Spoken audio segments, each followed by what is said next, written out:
You're listening to Fusion Patrol, a listener-supported podcast.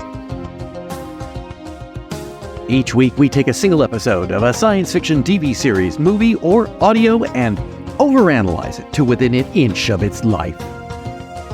Welcome to the discussion.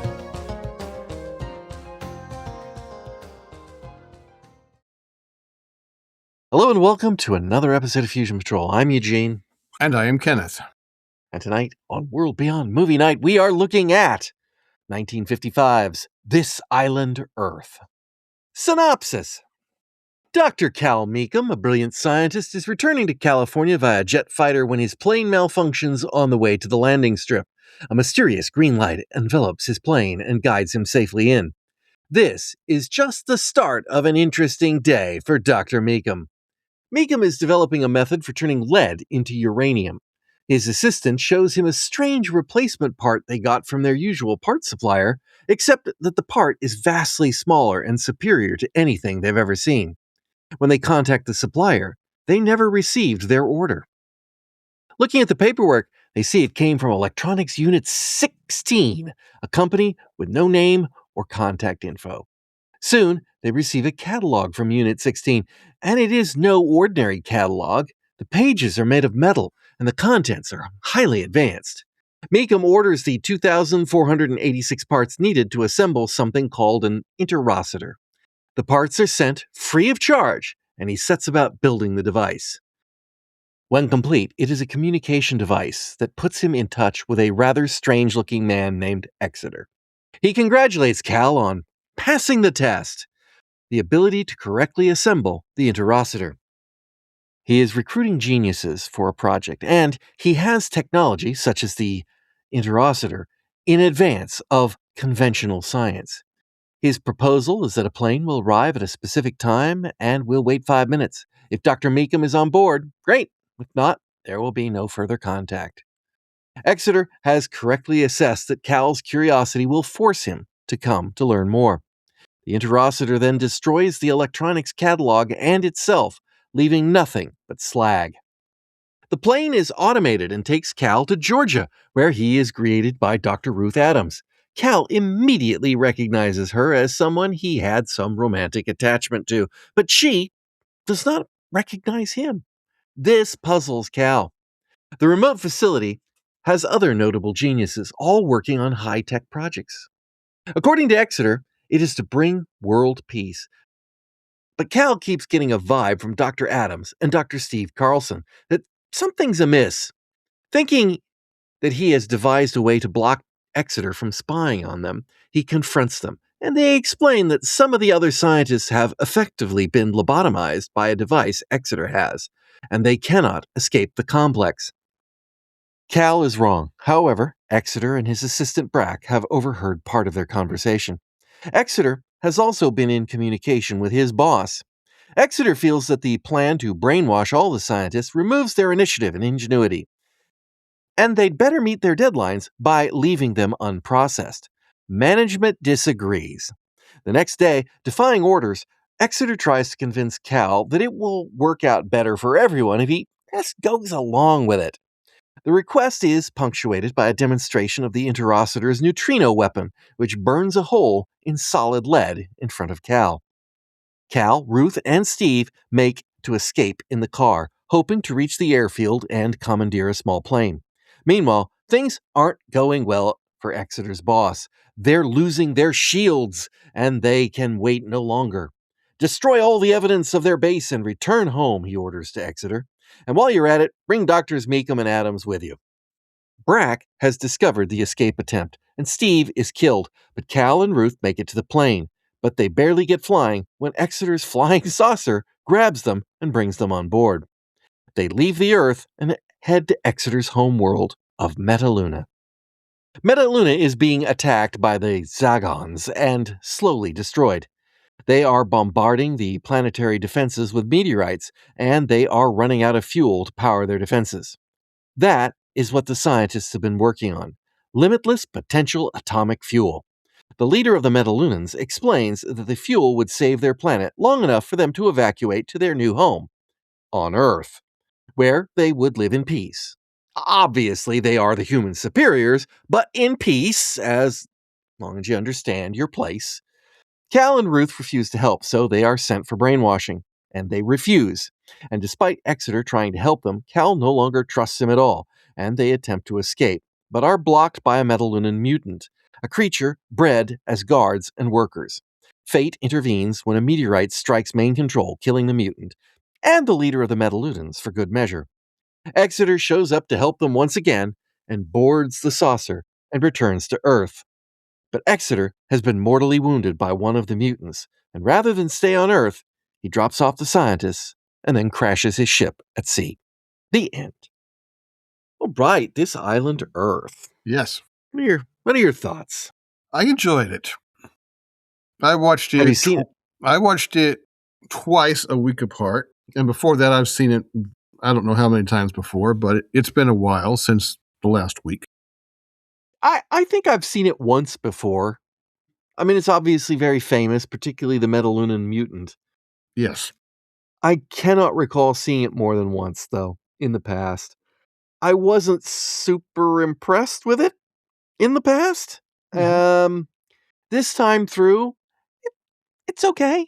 It, I think it's gained a lot of cachet over the years, but Yeah, the IMDb page for this movie has a very long list, the various uses of footage and references to it in other works. So it is rather well done. Well, Universal had to get their money back because it cost them a lot of money and took them a long time to make. So. Now that you mentioned that, yeah, the special effects took 2.5 years. Well, the film in total, I think the special effects took the filming took a couple months. Yeah, okay. And then the rest of it was 2.5 years with the special effects. Yeah. And the budget in 1950s dollars was something I wrote down here. It was $800,000.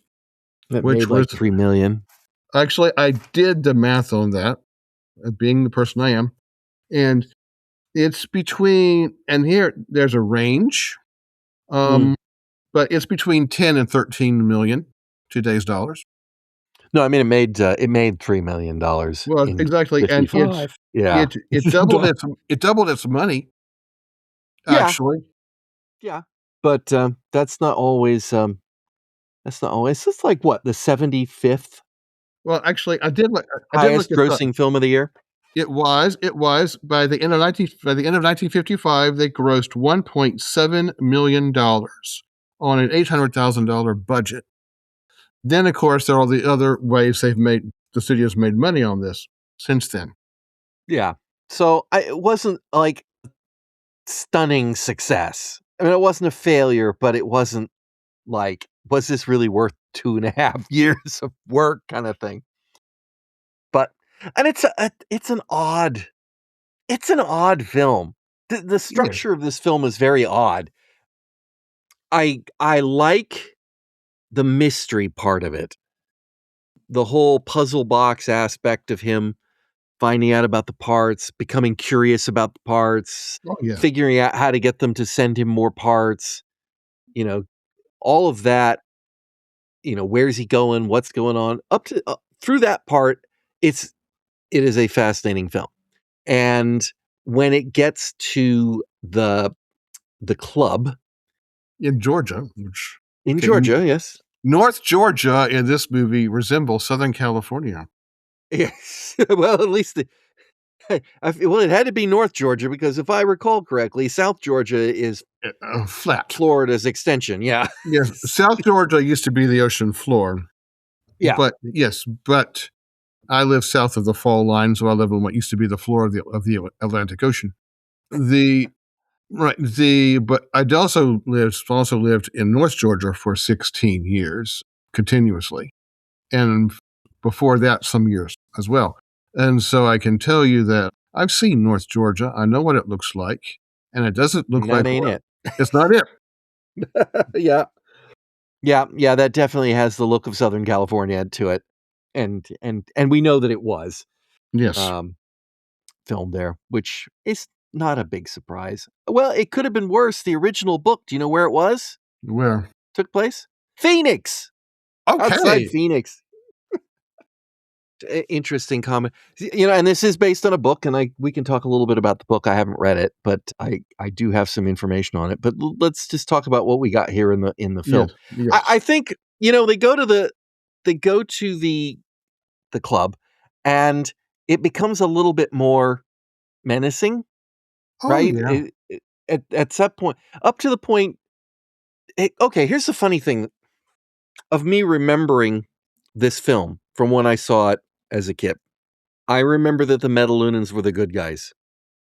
Now, Mm, because yeah, but not for the reason that you probably think. I thought that the mutant was the invading aliens. So what I remembered was that aliens from an advanced race that were being beat up by some bad guys came to Earth to get help, and then they went to their planet to help them, and they were attacked by the mutants, and I don't remember how it turned out, but that's what I remember of this film, is that the Metalunans were actually the set upon bad guys, or the set upon good guys, and that the aliens are bad guys. And I'm like, wait, we actually never even see a Zygon. the Zagon. Yeah, we see a couple of their ships with some meteorites, but it's like, so I don't know whether it's just that I misinterpreted it when I saw it as a kid, or whether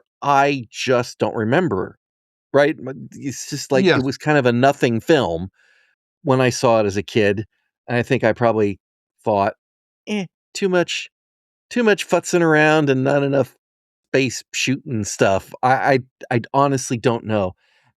And then when I'm watching it this time, like I said, I like the mystery at the beginning. Then you begin to find out, and I don't think they do it very well. I think the pacing is a bit wrong at the club. I think it comes off really fast that they're the bad guys, Yes. right? I mean, it's we barely get in the door before she's already calling it, his the slave quarters or whatever Yeah. downstairs, and also the way that she plays the whole "I don't know who you are" kind of stuff.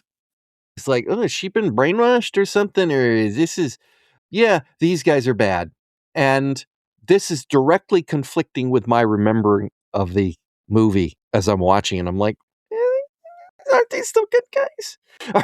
Yeah. aren't these the guys who need help and that we're gonna so yeah, a little bit of dissonance during the watch of it. But I think that they could have kept the tension going, and there could have been more clues, more intrigue working their way through the part in the club. But it's like, it's really quick. Suddenly we know, hey, this is bad. We got to get out of here.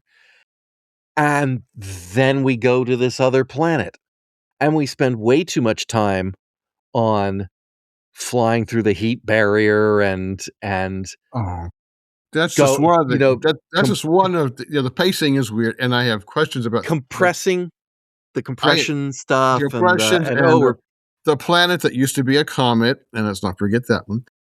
that's but Um, that's just dumb science. I'm just talking about that it's yes, just like we're wasting a lot of time showing us the cool, quote unquote, cool special effects that they yes, can do. yeah. And this is definitely a film that has aired on the side of, we are going to make a big science fiction extravaganza. Therefore, we are going to show you a bunch of stuff that doesn't move the plot along and really makes this film pace out weird. It, and I have a question about why that is, and I may have a partial answer here. Because there is the credited director and Oh yeah, the there's the Jack uncredited Arnold. Yeah. director. And I think there's something behind the scenes, and I haven't found the information on it, and I looked. It's not Yes, I've got some information on it too. And there's absolutely, the sole credited director is Joseph M. Newman.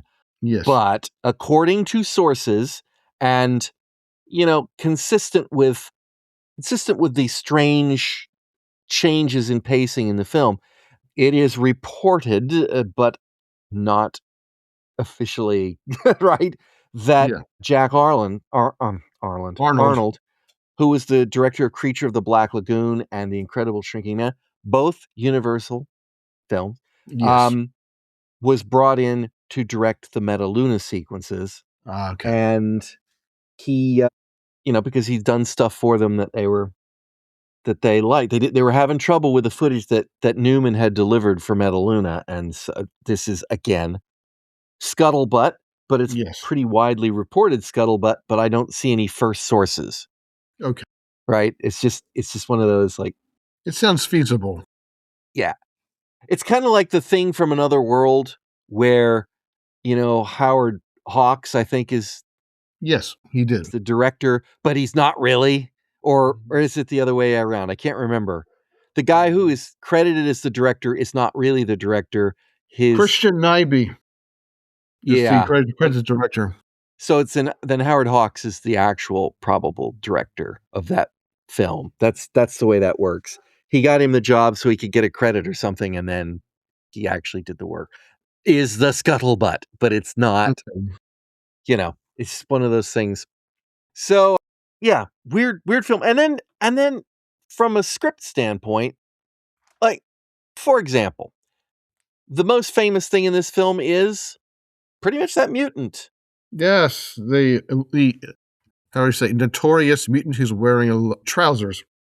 Yeah, well, that was a special effects failure that they couldn't figure out a way to do the bug exo thing that they wanted to do, and they just ended up having to but that suit cost them $30,000.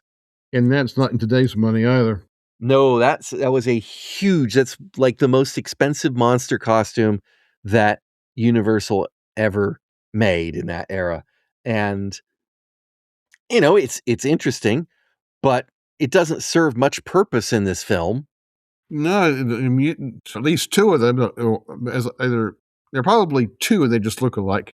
It's the same actor in the same suit. There are supposed to be two, but it is definitely one suit, one actor. Yes, and they just decompresses and crumbles. Apparently, Well, think about this. So Ruth is in trouble. She's about to be killed by this creature, we think. She's being chased around the place. Cal is trapped, and slowly his thing comes undone. And then he runs over to save her. And does he? Nope. no, Not at all. The creature just dies. okay. She was doing just fine. She would. It was. Should have been fine. This brings up a topic about Dr. Mecham. Mm-hmm. And this is a story. This is a script problem. What does he do? Is he really heroic? Kind of. Mm-hmm. I mean, I think, yeah, it's kind of. I think he's more just intended to be obstinate, and I don't mean that in a bad way, right? He Yes. expresses he's smart. He's got some clever stuff going on. I'm not trying to take that away from him. When the aliens come to him, he doesn't know they're aliens, but for crying out loud, anyway. Look at the foreheads. Yeah, I have a question about the forehead. Don't let me forget the question about the forehead, or more than one question about the forehead. But he does correctly assess the situation very quickly. He comes up with a plan to get them out of there. It kind of doesn't exactly work very well, but he's just being batted around, kind of like Dr. Adams is, as we go. But I think he's taking most of the right positions, ethical positions along the Right. way. But does he really do a whole heck of a lot? No, not really. not really. He is a prisoner of the events that before him. Unfold before him. Yes. So, yeah. So in the book, and I haven't read the book, so I had to look at some stuff online to see if I could figure out what the difference was. They optioned this book very quickly. And I mean, like, they optioned it and started filming the next month. That sounds right by time frame. This is not that book. in that book, it's not Metalunans, it's a couple of other alien, it's not Zogons, it's two different races. They are using Earth, they are getting the scientists in, and they are using them to build interocitors, which are weapons in the war. So they are using Earth as a munitions factory. All right. Earth is strategically somewhere in this battlefield. So it is supposed to be a metaphor for World War II, like kind of island hopping. All right. And it's an indictment of big countries using little countries in between them in their wars. Definitely not big business, Cold War politics. Right. And there is a lot of stuff in it about corporate politics in the book, apparently, because there's like there's a strike that's caused by the other aliens, and one of the scientists is actually a compromised operative for the other aliens, and they have a base on the moon, and at some point they do go back to the planet, and the Metalunans, or whatever the Metalunans are called, apparently say, our computers have determined that the Earth, or that their computers have determined that the Earth is worthless, so they're just going to let it burn, and so we're just going to let it burn.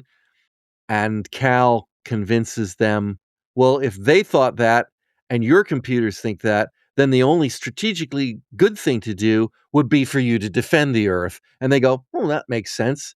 And they decide to do it. Mm-hmm. And then that's the end of the film. Oh.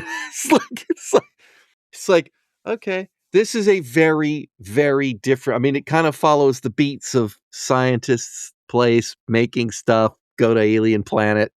But apart from that, they really toned it down. I see that. Yes. I'm tempted to want to read the book now, but yeah. Anyway, okay. While just gonna run through the notes now. All right. See what I come up with here. There's a great line, typical of Earth beings that you refuse to accept the superiority of any world except your own. It's like, I would like you to cite one single example of that. Show me one time when Earth beings have failed to accept the superiority of another planet. Well, I'll have to say is consider the source, who was an arrogant leader of a planet that was crumbling around him, and the population was apparently down to a handful. Well, there's that too. Well, and Cal does say something like that. Well, if you're so smart, then why do you... Yeah. Why don't you solve your own problem? I know, but it's also like, why are you calling us arrogant?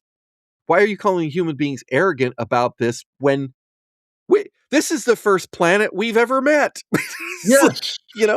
We've never actually copped that attitude towards any actual planet. Sure, maybe in science fiction books or something, but that's very different. That's very, very different. And okay. So here I am in my notes. Yes, and of course, and then Cal says, okay, I wrote it down verbatim. And Cal's response, and the leader is the monitor, and he said, and I quote, "It is true that you Earth people refuse to believe in the superiority of any world but your own. Children looking into a magnifying glass, imagining that the image you see is the image of your true size," unquote. And then that's weird. Then Dr. Mecham replied, and I quote, I knew this it's going to cover a conversation. I have this written down too. Yep. Our true size, the size of our God. Yeah, you knew that was going to trigger me, didn't you? Yeah. Okay. I'm just going to say, speaking as a practicing Episcopalian, that's lousy theology. Oh, my comment here is, oh dear, how awkward that you start with the whole our God, when obviously if God created everything, then God created the Metalunans too. Yes. And apparently not in his image. This feels like Cold War, we've got to remind the audience that God's on our side. Yeah. We are not godless heathens like the commies. Exactly And my although thought I about that. see no parallels between the Metalunans and the commies. Neither do I. Really. I mean, they're the bad guys, therefore they are the commies. But I mean, that's how, that's the same logic people are using here when they say anybody that is a liberal is therefore a communist. Is like, or somebody who says they're a democratic socialist, they're a communist. Is like, you don't know what a communist is. No, You you don't. clearly do not know what they stand for and what it is that they are trying to accomplish. And you obviously haven't read obviously haven't read Marx or Engels, because if you did, you know what a communist is. Yeah, you would know, but it's, it's been created and turned into that straw man that just like, oh, commie. Like, you don't know what a commie is. Stop calling people commie. You don't know what a terrorist is. Stop calling people who are not committing true acts of terrorism terrorists. Right? You stop it. And then stop taking the other thing, which is the other side of those two, particularly those two arguments, actually, is like, God's on my side. Because they like to throw God on my side. And in the 50s, of course, they put that in films People quite put a lot. Quite notoriously in the George Powell version of War of the Worlds. Yeah. It was God that stopped him, not the little microbes. He's like, no, why'd God let him come in the first place then? It's just, your word is better than anything I have written here. That's just bad theology. It's just terrible really theology. bad theology. Because it makes your God smaller. Yes, for starters. But my God's better than yours. Well, if you're looking at it from a monotheistic angle, it is even worse theology. And if you're looking at it from a polytheistic angle, it's still bad theology. It's just bad theology. Exactly. It's the line is really out of place and it just feels shoehorned in. And I think they had to shoehorn it in a lot of, I mean, if you think about it, right? This is the place, honestly, a film like this is a place where you shut up about God, don't mention it, hope the audience doesn't start thinking about it. Yeah. Right? Because I think, however deep and involved some theological thinkers are, that is not the prevailing attitude that they are pandering to. They are pandering to there is one God, creator of everything, and he's American. But we'll skip that last part. But it's like, right, there is, and to then try to cram that into a science fiction film, which by its very premise denies that existence. Right. It's like, because, the next one is, okay, God created humans, God created the Metalunans, he created everything. Now, why did he create humans in his image? And why did he create the Metalunans not? Or because they're not. I mean, they've got those weird forehead. It's just, don't think about it. Do not bring it up. It's a mistake to bring it up. It's a mistake. And also, there's I say this just based on the analysis of the germane Hebrew word from Genesis. Image is an image of God is a frequently misunderstood concept. It's not has nothing to do with anything external. It has nothing to do with appearances. But people don't get that sometimes. People don't. What do you mean sometimes? Quite well. 99.9% of all Christians I'll take your point. Right. So we are talking about what they are playing to the audience here, not. Yes. They're not playing to a theologist. They are playing to mom and pop America 1955. Well, 5. Yeah. I'm thinking 51, but I know it's 55. Anyway. So yeah. So just shush. Don't mention the God thing. Maybe they won't notice. So, would Exeter pass for human? I spotted him in the first second. Like, sure, that is a weird forehead, but I mean, there are deformities of various kinds, and it could be when you see Brack, then you're like, nope, something's going on here. Yeah, I think if you only saw one, You're you could say, well, that's odd looking, but okay. But then you see I think it's 2 or 3 together, like, yeah. Yeah, it's within the parameters of a human being, I think, at an extreme somewhere, but it's like, at what point would you start thinking, maybe they're not from around these parts? You know? I honestly don't know because, A, you and I and anyone remotely in our generational has been raised on so much science fiction. 1955, brilliant scientist, maybe not raised on all that crazy science fiction stuff. Would he, how much would your natural disbelief go, well, there aren't aliens, therefore he can't be an alien, kick in? But Good question. later in the film, they are showing him drawings Yes. that they've done. And they've got drawings of the Metalunans or Exeter and Brack and whatnot. And Steve is saying, look at this indentation on their forehead. And then they get interrupted. A, what indentation on their forehead?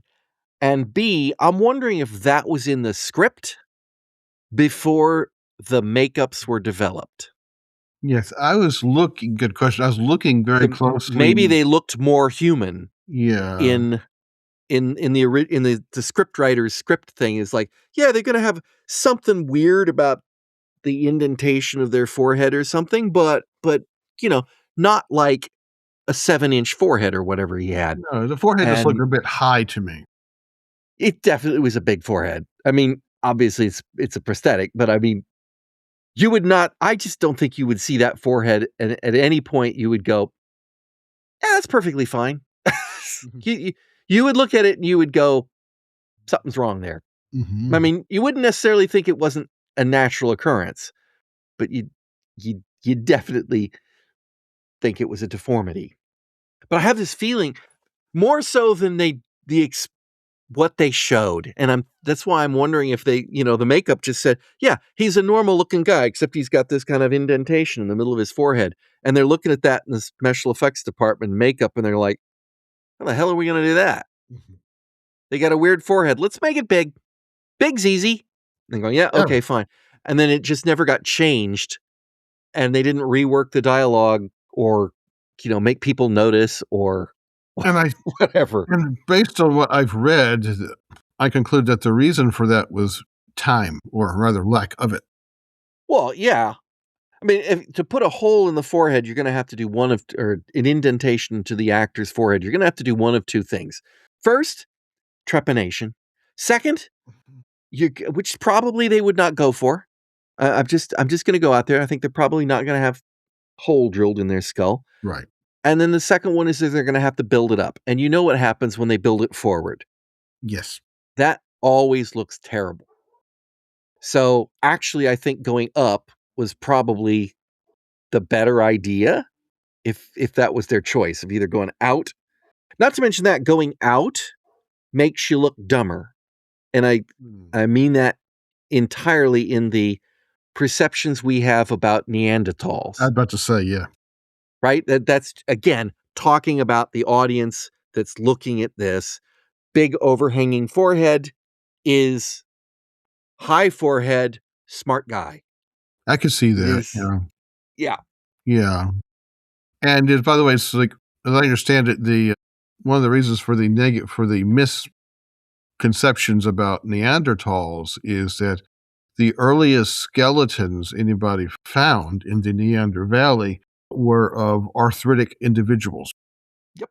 Yeah, there is that. I mean, they do have different cranial ridges than we do, but they're not stooped over, and they were just they were a stockier breed of people with different proportions, but they were not like stooped over.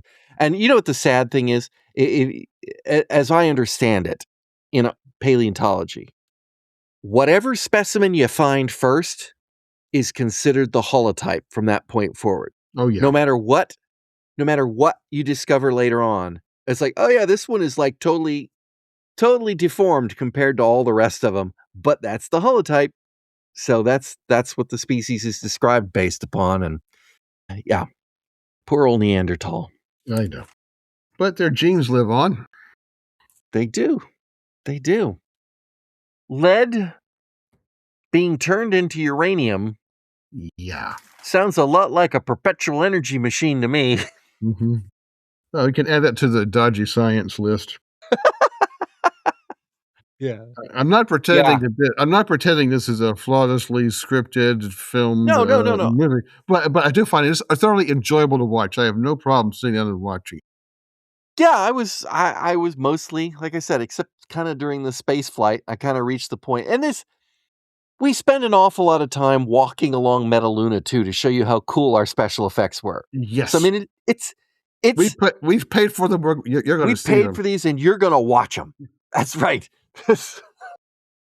at the expense of your time, but yeah, we're going to do that. So that, I think that's probably my main complaint about the film. We learn nothing about the Zagons. Nothing. They are a completely faceless. Why are they trying to destroy the Metalunans? Is it because they refuse to accept the superiority of another world? I don't know. Yeah, No, it could but be. they don't We seem know to be doing it for any constructive purpose. I mean, we know that, well, they turned the planet into they're trying to do a Gaza star. on this place. You know? Yes, they are, and they succeed, and they turn the planet into a star. Now that is that's part. I'm sure that's part of your dodgy science. And yes. Is that why? Please tell me that's why. It's like, hey, we live on a planet that used to be a comet. Now we need a sun. So we're gonna make one out of your planet. That's a daft idea, but we get nothing about why this war is going on. Why do they want to destroy the Metalunans? You'd think they'd want to. My conventional thinking is that if you want to wage war on another place, you want that place. You want their resources. You want their, You want to move in and whatever take they've it. got. Yeah, you want to move in and take it. You don't want to pulverize it into nothing, which is what they did. And so, but I actually liked Exeter's comment when he sees his world dying, destroyed, and he's like, well, it's turning into a sun, and I like to think that it becomes a sun and warms another That's planet. nice. It's quite poetic Yes. and philosophical, if you will. Looking at the cycle of, I guess, the cycle of life. Obviously, it's not a sun and it's not warming any other planets, but it's okay. Like, it's like, my comment here is I quite like to become a sun for another planet. And then below that, BS though it is. Exactly. By the way, speaking of Exeter, I liked how he pronounced the word mutant. Well, he's probably never heard the word before. Again, 1955. How many people have seen the X-Men? Or read the comic? They X-Men don't. didn't, as I understand, the X-Men didn't exist yet. It did not. The Professor. I saw the Professor. He gave his life to save his friends. Yeah. That, I guess, sucked. I guess. Yeah. Russell Johnson played Russell Dr. Johnson. Steve Carlson. He was famously, of course, the Professor for 3 years on Gilligan's Island, plus the various reunion movies. I was going to say 3 years on Gilligan's Island and the 60 years afterwards. Yeah, and of course, don't forget the Saturday morning cartoon spin-offs as well. And he was in It Came from Outer Space and Attack of the Crab Monsters. Yeah. I love this. I read his autobiography once. It's fascinating. I think he was a fighter pilot in World War II, and it was. I think he really kind of ultimately embraced the Professor. Yeah. Even if you take the show for what it is. Gilligan's Island is a bit of fluff, Yes. a silly bit of fluff, Yes. right? That you could understand why somebody might be embarrassed by Tina Louise. Yes. Yes. But Russell Johnson, at least in his autobiography, is like, over the years, Mm-hmm. I have had so many people, young people, come up to me and they're like, I went into sciences because of the professor. Oh. And he really warmed to that. Right? That Right. I can see that. You get that on the guys from Star Trek get that too. Yes, they do. Right? And you'd think that in Star Trek because it's all about space and whatnot. But the professor is just like, this is the cool guy on the island who's smart, and I want to be like that. And I admit, I didn't get into sciences because of the professor, but yeah, he was always my favorite character. So I hate seeing him killed off here. It's like in this film. It's like they're going to kill him off. I know they're going to kill him off. I remember them killing him off. Yeah. Speaking of cast members, I looked up all the cast members, and there's the delivery man. We're going to start with the delivery man, not Rex Rhodes, huh? That's Reason. I'm about to get to him, but the delivery man caught my attention because that was Coleman Francis, and I saw that name and I thought, Coleman Francis. Mystery Science Theater 3000 made mincemeat of the movies he directed. That was Coleman Francis. Well, maybe you should have stuck to being a delivery man in the film. Yes. But Rex Raisin, as you said, Dr. Cal Mecham was in The Creature Walks Among Us. Yep, that's number 3, I believe, of the Creature from the Black Lagoon films. Yes, it was. I have all those movies. Those are really enjoyable movies. And I always feel for the creature. Well, yes, the Gill Man did not deserve the fate he got. No, The Creature Walks Among Us, if I recall correctly, that's the one where they burned off his gills and everything, and they turned him into a... Yeah, okay. People would have left him alone, and he would have been fine. And Jeff Morrow as Exeter. He quit acting. Yes, he quit acting in the early 60s to become a real estate agent. No, that was Rex Reason, wasn't it? That was Morrow. Morrow. Although Reason could have gone... there's a fairly common story that actors go into real estate. I keep on coming across this.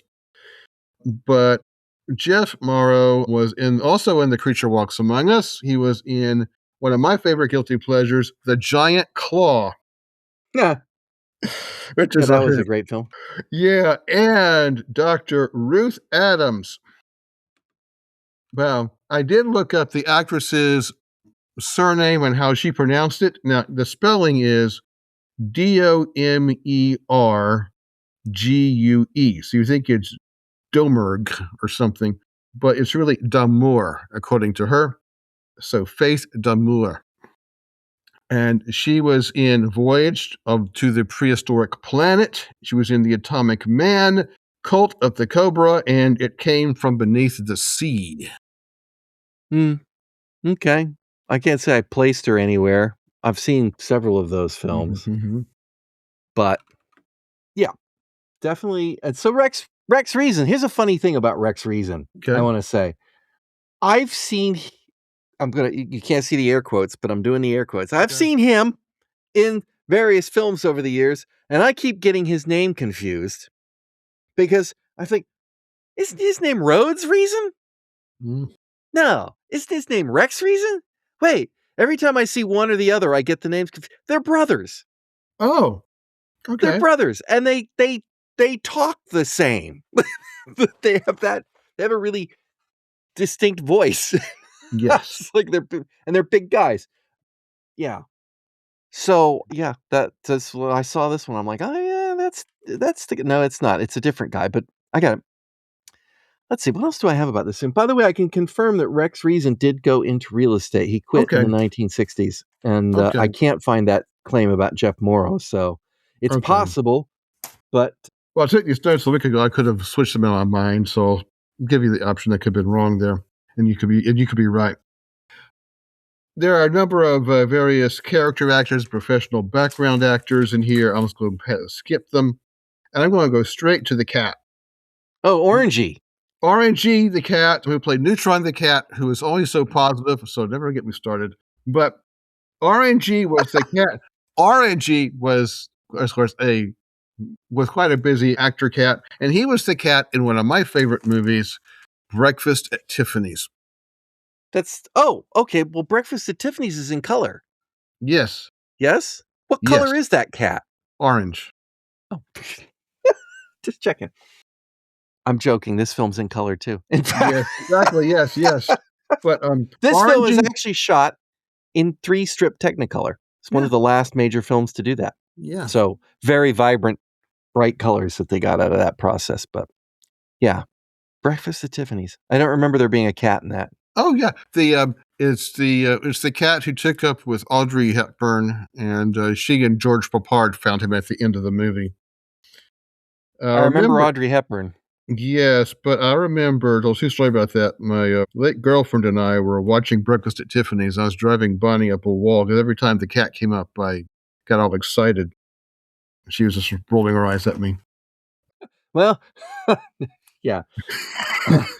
I'm sure there's a song joke here somewhere, but we'll just go.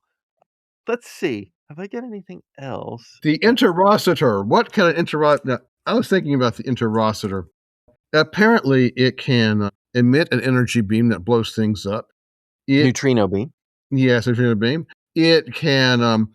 You can pick up sound and pictures from anywhere without any camera anywhere. That's an odd one. There's an old science fiction trope.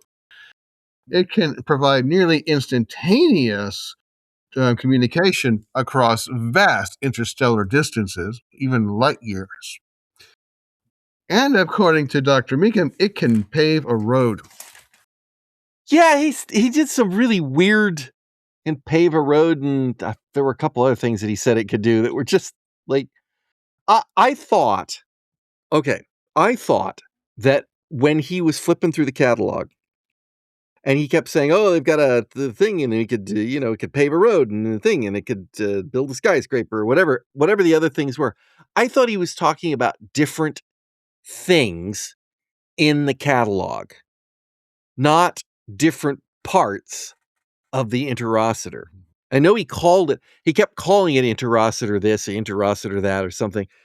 And I just thought that was, I don't know, branding, It's like, and then he says, yeah, just order all the parts. We'll just order all the parts for the Interocitor. And like, oh, it's one device. Okay. Okay.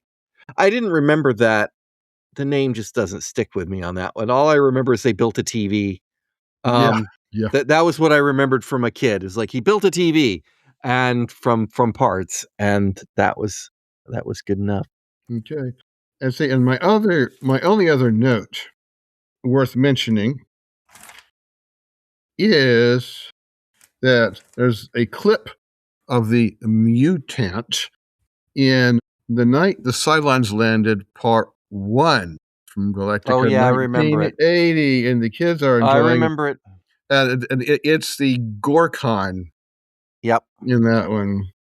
And I just point out, in case anyone didn't know it, Battlestar Galactica 1980, Universal Productions. Yes, indeed. Isn't that the same? That's not the same episode where they said that we were looking at the constellations from the other side. Yeah. No, that's a different episode. Yes. But still, but still, it's been it's still a while. The kids saying it. Yeah, it's no, that was the one where they had to fly across the country and left the kids with Jamie. Well, and they had to take the commercial flight. They did have. Oh, wait a minute, that was New York. Yes, because they had to fly because of security reasons. They couldn't take. That's right. It is the same episode, so they've managed to pull two. Yeah, yeah. This film, another technical aspect to it, was shot at a 1.37 to 1 aspect ratio.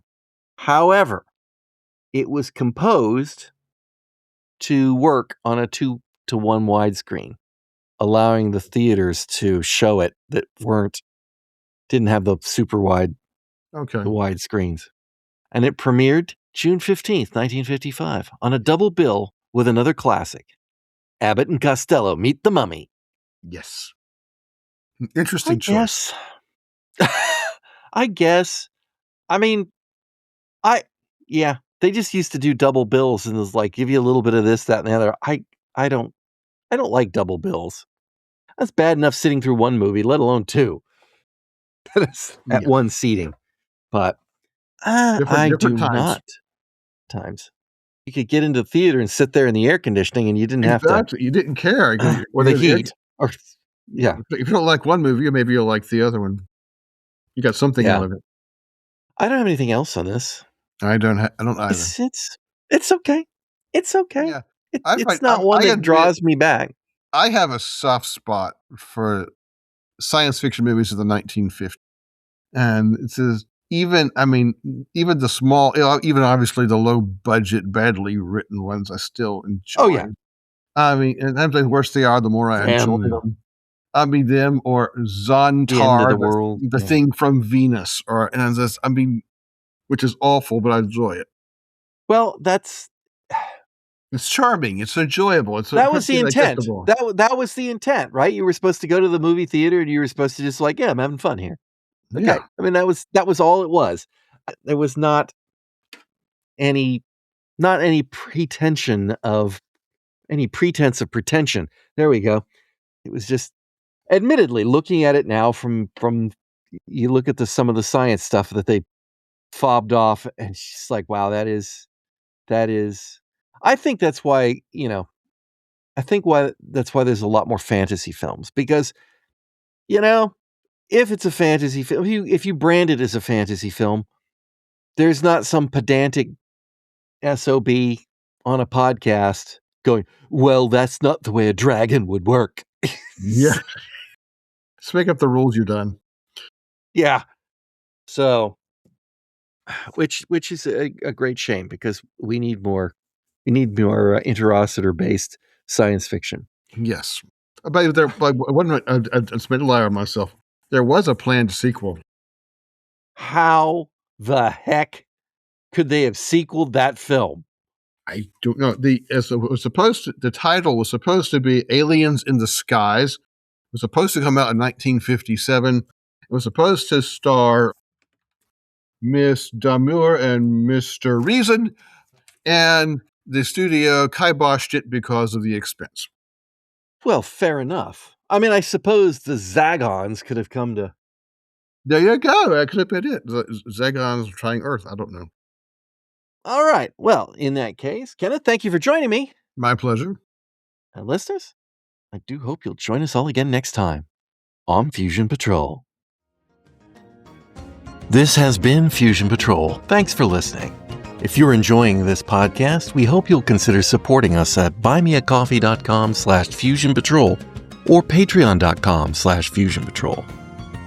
For our Patreon subscribers, we're currently running a special series on Babylon 5.